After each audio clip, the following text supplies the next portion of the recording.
이제 곧 예배를 시작합니다. 우리 다 함께 마음을 정돈하시며 묵상 기도하며 예배를 준비하도록 하겠습니다.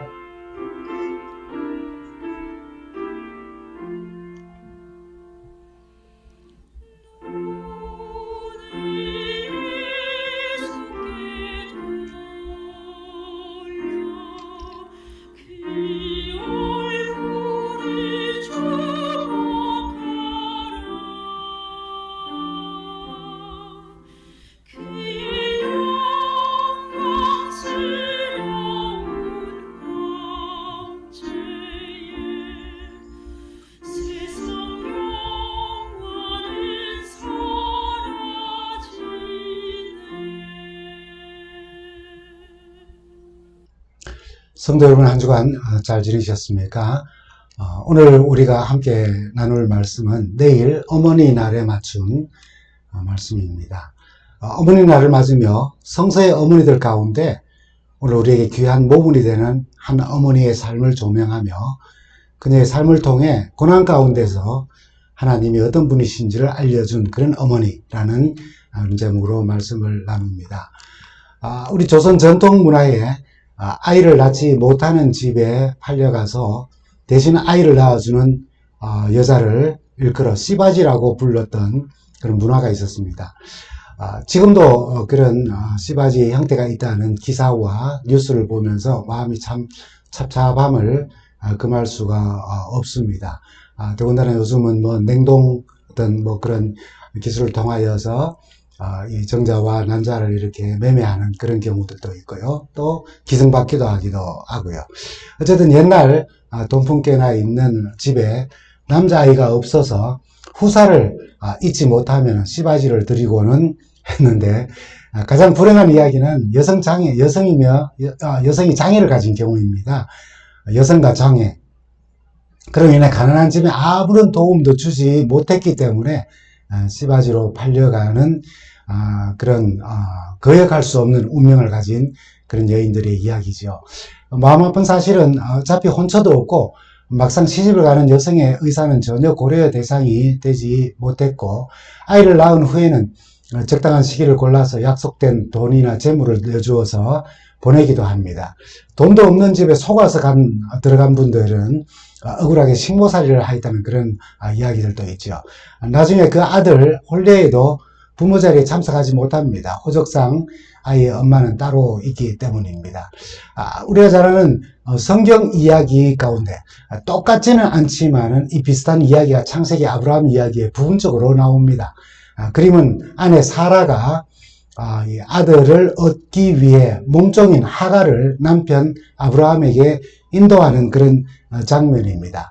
노예와 종을 둘 수 있었던 그런 시대에 두 여자 사레와 하갈이 한 집에 살고 있었습니다. 사레는 주인이었고 하갈은 종이었죠. 하갈은 아마도 바로왕이 살해를 취했을 때에 그녀에게 붙여준 몸종이었을 것으로 우리가 추측을 합니다. 불행하게도 주인 사례는 아이를 낳지 못했습니다. 당시에 자식을 낳아 집안의 대를 잇지 못하는 것은 아주 심각한 문제였고요.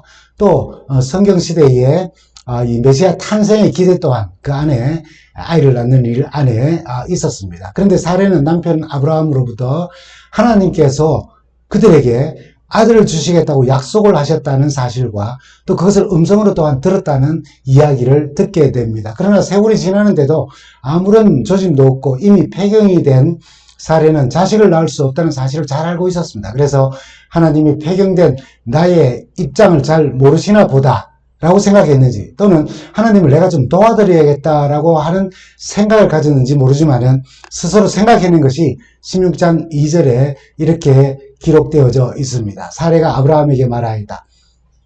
주님께서 나에게 아이를 가지지 못하게 하시니 당신은 나의 여종과 동침하십시오. 하갈의 몸을 빌려서 집안의 대를 이어갈 수 있기를 바랍니다. 라고요. 남편 아브라함은 그런 아내에게 하나님의 능력을 의심해서도 안 되고 불신해서도 안 된다며 크게 화를 내며 하나님께 대한 믿음을 보여주는 대신에 여종 하갈을 맞아서 그 여종은 아기를 가지게 됩니다. 흔히 우리 조선시대의 씨바지와 같은 그런 역할을 한 것이죠. 그런데 소원을 이루었지만 이것이 갈등을 일으키는 원인을 제공하는 것이 되고 맙니다. 아이를 가진 여종 하갈이 갑자기 여주인에 대한 태도가 돌변한 것입니다. 16장 4절에 보면은 이런 기록이죠.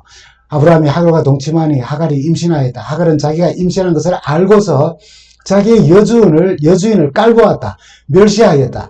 이런 표현으로 번역이 되어져 있습니다. 이런 화가 난 사례는 16장 5절에 남편 아브라함에게 분을 쏟아냅니다. 내가 받는 이 고통, 이 모욕은 당신이 책임을 지셔야 합니다. 나의 종을 당신 품에 안겨주었더니 그 종이 자기가 임신한 것을 알고서 나를 멸시합니다. 모욕을 줍니다. 주님께서 당신과 나 사이를 판단하여 주시면 좋겠습니다. 라고 그렇게 이야기하며 자신의 결정에 대해 남편에게 오히려 책임을 돌리고 맙니다. 이 말에 아브라함은 6절에 이렇게 말하죠. 여보, 당신의 종이니 당신 마음대로 할 수 있지 않소. 당신이 좋을 대로 그에게 하기를 바라오라고 그렇게 말합니다. 남편의 이 한마디는 사례의 분노에 아주 기름을 붓는 격이 되었습니다. 분명 주께서 판단하기를 원한다고 말하였지만은 남편의 대응과 이 말이 마음에 들었는지 여호와 하나님의 판단을 듣기 전에 남편의 이런 동의하에 종을 학대하기 시작을 합니다. 여종은 견디다 못해서 이 하갈은 임신한 몸으로 아무것도 가진 것 없이 주인의 집에서 도망을 나오고 맙니다. 간다면 고향밖에 없겠지요. 하갈의 고향이 애굽이라는 것을 생각해 보면 우선 갈 곳은 고향 애굽입니다. 그 거리를 생각하면 임신한 몸으로 무작정 광야로 도망쳐 나온 것이 참 대책 없는 행동으로 보입니다. 그러나 사례의 학대가 얼마나 견디기 어려웠으면 그런 대책 없는 결정을 했을까 하는 생각도 해보게 되는 겁니다. 어쩌면 하갈은 믿음의 조상 아브라함의 이야기에 그가 믿음이 아주 연약했던 그 상황, 그 당시에 잠깐 일어난 한 에피소드의 엑스트라 역할을 한 것으로 보입니다. 그러나 16장 7절에 보면은 그네의 광야 도망길에 여호와의 사자가 광야 샘물 곁 곧 술길에서 그를 만나셨다라고 그렇게 기록을 합니다. 천사는 대책 없이 나온 이 여종에게 9절에 이렇게 권고를 하지요. 너는 여주인에게 돌아가서 그에게 복종하면서 살아라. 하갈의 학대가 얼마나 심각했는지 정말 대책 없이 광야로 뛰쳐나왔는데 돌아가서 여주인에게 복종하면서 살라고 그렇게 권고를 하는 것입니다. 아니요. 어쩌면 명령입니다. 그리고 10절에 너도 네 아들을 통하여서 그 씨를 크게 번성하게 받는 하나님의 축복을 받을 것이고 그 수가 많아서 셀 수 없게 하리라고 하는 그런 약속을 받습니다. 그리고 10절에는 아주 그보다 더 귀한 약속을 받게 되지요. 너는 임신한 몸이다. 아들을 낳게 될 터이니 그의 이름을 이스마엘이라 하리라. 내가 고통 가운데 부르짖는 소리를 주님께서 들으시기 때문이다 라고 이야기를 합니다. 이스마엘은 하나님께서 들으심이라는 그런 뜻입니다. 이 어머니는 아이의 이름을 부를 때마다 우리말로 번역해서 이름을 부른다면 하나님이 부르신다, 하나님이 들으신다는 얘야, 내 아들, 하나님이 들으신다는 아들아 라고 하는 이야기인 겁니다. 말인 겁니다. 자손이 번창할 것보다 더 귀한 것은 그녀가 낳을 아들의 이름을 이스마엘이라는 이름을 통하여서 그녀의 삶이 앞으로 어떠하든지 자신의 고통스러운 그 소리를 다 들으시는 하나님을 만났다는 것입니다. 이거보다 더 큰 귀한 축복이 어디 있습니까? 다시 주인의 집으로 돌아갑니다. 천사의 말을 들은 종 하갈은 하나님께서 자기를 살피시고 계신다는 것, 자기 뱃속의 아이를 축복하고 계신다는 것을 깨닫고 자기의 고통과 신음소리를 들으시는 하나님을 생각하며 천사의 권고대로 주인에게 돌아가 아들을 낳고 여주인에게 순종하며 살았습니다. 종이 도망갔다가 제발로 돌아왔으니 얼마나 간절히 용서를 구하며 다시 받아달라고 머리를 조아렸겠습니까? 다시는 이런 일이 일어나지 않을 것이라는 약속을 하며 천사의 말처럼 철저히 자기 주인에게 복종하며 살았을 것입니다. 하갈이 아들을 이스마엘을 낳고 약 14년 후에 아브라함이 86세에 이스마엘을 낳고 100세에 이제 이삭을 낳았으니까 한 4년 후에 약속대로 사레가 이삭을 낳았습니다. 이 시점에 하나님은 그들의 이름을 귀부인이라고 하는 사라로, 그리고 많은 무리의 아버지라는 의미로 아브라함으로 바꾸어 이름을 부르게 됩니다. 이제 창세기 21장으로 넘어갑니다. 21장에는 이삭이 자라서 젖을 때는 나이가 되어서 부모는 이삭이 젖을 뗄 때에 그날을 기념하고자 당시 풍습을 따라서 사람을 초청하고 큰 잔치를 마련합니다. 근데 바로 그 잔칫날에 문제가 생기죠. 21장 9절에 보면은 그 즐거운 잔칫날 사레의 눈에 형이 동생을 데리고 놀면서, 아브라함이 이삭을 데리고 놀면서 그 이스마엘의 행동 가운데 이삭을 놀리는 것이 보이는 것입니다. 어쩌면은 형이 동생을 데리고 놀면서 놀리는 일은 아주 흔하게 있는 일일 수 있습니다. 근데 안 그래도 참 미운 이 사레의 눈에 이스마엘이 자기 아들을 놀린다는 그런 모습으로 보니까 막 마음 가운데 분노가 치밀어 오르는 겁니다. 또다시 갈등이 시작되고 사라의 분노는 이렇게 표현됩니다. 단순히 종의 아들이 나의 아들을 놀리는 것이 싫다는 것이 아닙니다. 21장 10절에 이렇게 말합니다. 사라가 아브라함에게 말하였다. 저 종과 그 아들을 내보내십시오. 저 여종의 아들은 나의 아들 이삭과 유산을 나누어 가질 수 없습니다. 라고요. 결국 돈입니까? 자기 귀한 아들과 종의 아들이 함께 유산을 나눌 수 없다는, 상속받을 수 없다는 것. 그게 너무나도 싫고 화가 나서 남편에게 이 종 하갈과 그녀의 아들을 내쫓으라고 요청하는 것입니다. 이 요청에 대한 아브라함의 심정이 21절에 잘 묘사되고 있습니다. 아브라함은 그 아들도 자기 아들이므로 이 일로 마음이 몹시 괴로웠다고 이야기합니다. 사라의 입장에서는 여종의 아들이지만 아브라함의 입장에서는 그도 자기 아들인 것입니다. 22절과 23절에 다 이 불편한 가정사에 하나님이 개입을 하십니다. 그 아들과 그 어머니인 여종의 일로 너무 걱정하지 말아라. 이삭에게서 태어난 사람이 너의 씨가 될 것이니 사라가 너에게 말한 대로 다 들어주어라. 그러나 여종에게 난 아들도 너의 씨니 그 아들은 그 아들대로 내가 한 민족이 되게 하겠다라고요. 방금 읽은 이 말씀을 보면은 이 둘 다에게 축복하심으로 아브라함의 마음이 좀 가벼워진 그런 모습을 아주 우리가 상상해 볼 수 있습니다. 그래서 그 다음날 14절에 보면은 그 다음날 이른 아침에 아브라함이 떡과 물 한 구석 부대를 가져다가 하갈의 어깨에 메어주고 그 아이를 데리고 나가게 합니다. 비록 종이 낳은 아들이지만 자기가 사랑하는 아들을 광야로 내쫓으며 그냥 먹거리 조금 하고 뭐 떡 조금 하고 그리고 달랑 물 한 부대 여인의 어깨에 메어준 것이니 그 양이 얼마나 크고 많겠습니까마는 그걸 들려서 내보냅니다. 전에는 자발적으로 도망쳤고 이번에는 강제적으로 내어쫓겼습니다. 주인의 의사에 따라서 내어쫓겼으니 이젠 자유인이 된 것은 분명합니다. 그러나 그게 당장 그에게 무슨 소용이 있겠습니까? 광야란 너희에게는 아주 위험하고 자유인에게는 안전한 곳입니까? 누구든 광야에 버려진다는 것은 죽을 수 있는 곳으로 내버려졌다는 의미입니다.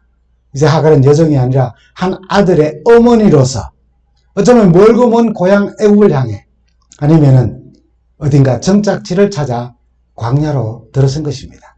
14절을 보면은 브엘세바 빈들에서 정처 없이 헤매다가 15절에 가족 부대에 의해 담은 물이 다 떨어지고 맙니다. 한 아들의 어머니로서 이 아들이 빈들 광야에서 목말라 또는 굶주려서 죽는 것을 차마 눈뜨고 볼 수 없어서 죽어가는 아이 옆에서 하나님께 부르짖습니다. 16절과 17절이죠. 아이가 죽어가는 꼴을 참아 볼 수가 없구나 하면서 아이 쪽을 바라보고 앉아서 소리를 내어 울었다. 하나님이 그 아이가 우는 소리를 들으셨다. 그런 참 기가 막힌 삶을 살아온 어머니입니다. 한 가정의 귀한 딸로 태어났겠지요. 종의 신분으로 전락하였습니다.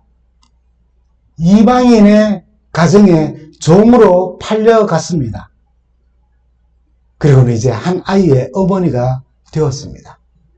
참 기쁜 과정이지요. 중간에 좀 좋지 않은 일도 있지만 그러나 이제는 그 아들과 함께 광야로 내어쫓긴 기막힌 한 여인의 삶을 우리는 보는 것입니다. 이 광야의 이 장면에서는 한 아들의 어머니로서 그 아들의 죽어가는 모습을 보고 하늘을 향하여서 울부짖는 어머니의 모습을 우리는 보는 것입니다. 하나님은 어머니가 된 여종과 아이의 울부짖는 소리를 들으시고 다시 천사를 보내 두 모자를 샘물가로 인도합니다. 그렇게 종이 신분이었을 때 도망치던 그녀를 찾으신 하나님이 그 울부짖는 소리를 들으시고 구원의 손길을 다시 펼치시는 것입니다. 두 모자는 하나님의 도우심으로 목숨을 건지고 힘을 얻어서 자유인의 신분으로 바란 광야에서 새로운 삶을 시작할 수 있게 되었습니다. 종이 아닌 한 아들의 어머니로서 하갈의 삶을, 하갈의 입장에서 한번 생각해 보십시오. 자신의 선택이 아니라 하나님 믿는 가정으로 애굽의 이방인의 종의 신분으로 흡수된 겁니다. 그냥 몸종이었을 뿐이었어요. 아브라함에게 유혹에 꼬리를 친 적도 없습니다. 윙크 한번 해본 적 없습니다. 슬슬 접근해 가서 꼬리를 흔든 적도 없습니다. 자신의 뜻도 아니었어요. 안주인의 계획과 남편의 허락으로 시바디로 그들이 원했던 아들을 가진 것 뿐입니다. 그들이 원하던 일을 이루어 주었어요. 물론 자신의 실수도 있습니다.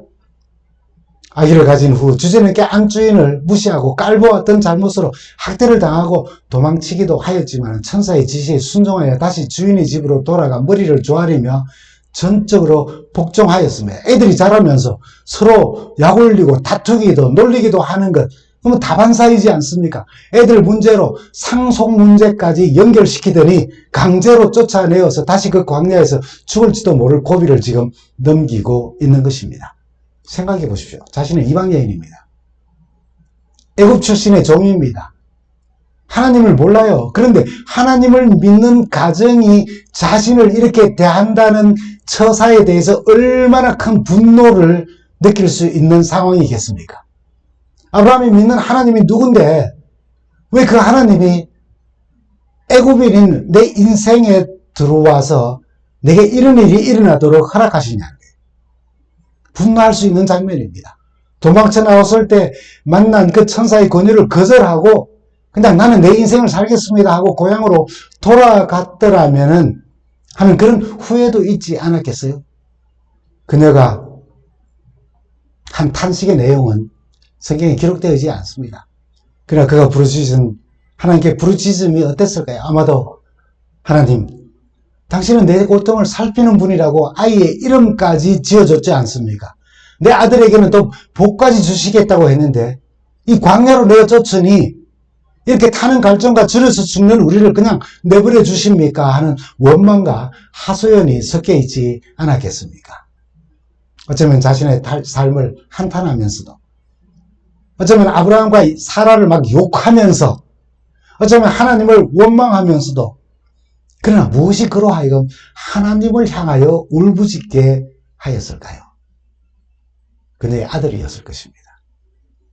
좀 전에 말씀드린 것처럼 그녀의 아들의 이름을 부를 때마다 하나님은 내 고통을 들으신다고, 내 신음소리를 들으신다고 하는 것을 끊임없이 상기하였습니다. 사라의 학대를 견디지 못하고 도망쳐 나왔을 때 천사는 돌아가서 그에게 복종하며 살아라고 권고하며 그녀가 낳을 아이의 이름까지 이스마엘이라고 지어주지 않았습니까? 그 뜻은 하나님이 내 고통을 다 들어주신다라고 하는 뜻이었어요. 아들의 이름을 부를 때마다 자신의 처지를 하나님이 아신다는 말씀을 그는 상기하는 것입니다. 종이었지만 주인의 학대를 견디지 못해 주인의 집에서 도망 나와 광야에서 죽을 고민을 겪고 있을 때에 네가 고통 가운데 울부짖는 소리를 하나님은 들으신다는 천사의 말에 감격한 그는 16장 13절에 이렇게 말합니다. 하갈은 내가 여기에서 나를 보시는 하나님을 뵙고도 이렇게 살아서 겪은 일을 말할 수 있다니 하면서 자기에게 말씀하신 주님을 보시는 하나님, 엘로이, 나를 살피시는 하나님이라고 이름을 지어서 불렀다. 하나님이 누군지들 잘 모르니 자신이 하나님의 이름을 지어서 부른 것입니다. 자신의 경험을 통하여서. 하나님을 만난 그 장소는, 그 셈이 있는 곳은 베엘라 헤로이라고 해서 나를 살피시는 살아계신 하나님의 우물이라고 이름을 또 지었어요. 하갈의 이야기에서 우리가 간과해서는 안 되는 중요한 사실은 바로 이 부분입니다. 하갈은 그 극심한 고통 가운데서 하나님이 어떤 분이신가를 알리는 어머니였다는 사실입니다. 이방인이며 종인 자신을 보시는 하나님, 엘로이. 그 하나님을 알지도 못하는데 그 자신을 만나준 하나님의 이름을 자신이 붙이면서 그 하나님의 뜻 안에 자신의 삶을 맡긴 겁니다. 성서 가운데 최초로 하나님의 이름을 자기가 지어서 부른 여인이 바로 하갈이라는 사실을 여러분 아십니까? 후에 이 이야기는 갈라디아 4장에서 믿음의 의를 바울이 설명하기 위해 이 이야기를 인용합니다. 바울은 갈라디아 사람들에게 율법 아래 있고자 하는 자들이라고 그렇게 부르며 행위의 의를 이루고자 하는 자들에게 예를 들어 설명하기 위해 이 창세기 16장과 21장에 있는 하갈과 사레의 이야기를 들어서 설명을 합니다. 두 아들과 두 어머니를 먼저 비교하지요. 그리고는 두 아들과 두 아들을 또한 비교합니다. 두 어머니는 하갈과 사라입니다. 그런데 그 두 어머니를 비교하기를 계집종과 자유하는 여자라고 부릅니다. 두 아들 이스마엘과 또 이삭에 대해서는 육체를 따라 난 아들이고 또 하나는 약속으로 얻은 아들이라고 비유합니다. 이런 비유적 설명이 하갈의 삶 자체와 이스마엘의 탄생을 굉장히 나쁘게 인식할 수 있고 무시하게 하는 그런 인식을 우리가 가질 수 있습니다. 그러나 말씀드린 것처럼 둘 다 하나님의 축복을 받았고 둘 다 하나님의 인도하심을 받은 존재들입니다. 둘 다 하나님의 구원의 틀 안에 있다는 사실을 우리는 잊어서는 안 됩니다. 말씀드린 것처럼 바울은 율법 아래 있는 유대인들에게 믿음의 의를 설명하기 위해 구약의 사건을 비유로 든 것입니다. 비유로 설명되는 이 교리 말고 오늘 우리에게 실제 하갈의 삶의 가장 중요한 사건과 교훈은 오늘 본문 말씀 중에 하나님은 어떤 분이신가에 대해 증언하는 그 첫 기록이 하나님을 신실히 믿는 믿음의 사람들, 특히 아브라함이나 또는 그 아들 이삭을 통하여서 여호와 이레라고 하는 이름을 붙이기도 전에 놀랍게도 하갈이라고 하는 이 애굽 여인, 한 여종에 의해서 엘로이, 나를 들으시는 하나님이라고 하는 그 하나님의 이름을 지어 부르는 이야기가 처음 시작되었다는 것입니다. 하갈은 최초로 하나님의 이름을 엘로이, 나를 보시는 하나님이라고 지어 부른 어머니입니다. 참 기구한 삶을 살지 않았습니까? 불쌍하기 짝이 없는 어머니입니다. 그러나 이 일련의 이야기에서 고난 가운데 처음으로 하나님의 어떤 분인지를 알려준 이방인 어머니인 것입니다. 하갈의 삶에서 가장 큰 의미가 바로 여기에 있는 것입니다. 아브라함이 여호와 이레의 하나님을 발견하기 전에 이방 여인, 하나님을 믿는 가정에서 그들이 시작한 불행과 갈등을 다 져야 했던 몸종 하갈이 먼저 하나님이 어떤 분이신지 오늘 우리에게 알려준 것입니다. 엘로이, 하나님이 우리의 고통의 소리를 들으신다. 하나님이 모든 우리의 신음하는 소리를 들으시는 분이시라고요. 여러분, 내일은 어머니 날입니다. 어머니의 사랑을 다시금 깨닫게 하기 위해 만든 날입니다. 전국의 모든 어머니들의 삶을 다시 한번 더 생각하며 감사드리는 날입니다. 성서의 여러 어머니들 중에 하갈의 이 참 기구한 삶을 살아가며 하나님을 만나고 하나님을 우리가 후대에도 그 당시에도 더 잘 이해할 수 있도록 믿음의 조상 아브라함보다 먼저 하나님의 이름을 지어 부른 어머니였어요. 엄청난 사건입니다. 하갈이 지어 부른 엘로이라는 이 하나님의 이름은 예수께서 십자가에 달려 돌아가실 때에 외치신 엘리 엘리 라마 사박다니의 원형이기도 합니다. 하나님을 더 잘 이해하도록 하나님의 이름을 맨 처음 지어 부른 사람은 바로 어머니 하갈이었습니다. 이방인이었습니다. 몸종이었습니다. 쫓겨나서 광야에서 죽을지도 모를 상황 속에서 하나님을 다시 만나고 그 하나님의 이름을, 나의 신음소리를 들어주시는 하나님, 내 모든 상황을 알고 이해하시고 봐주시는 하나님이라고 하는 이름을 부르고 그 이름을 오늘 후대인 우리에게도 알려주심으로 하나님이 어떤 분이신가를 우리에게 알려주신 것입니다.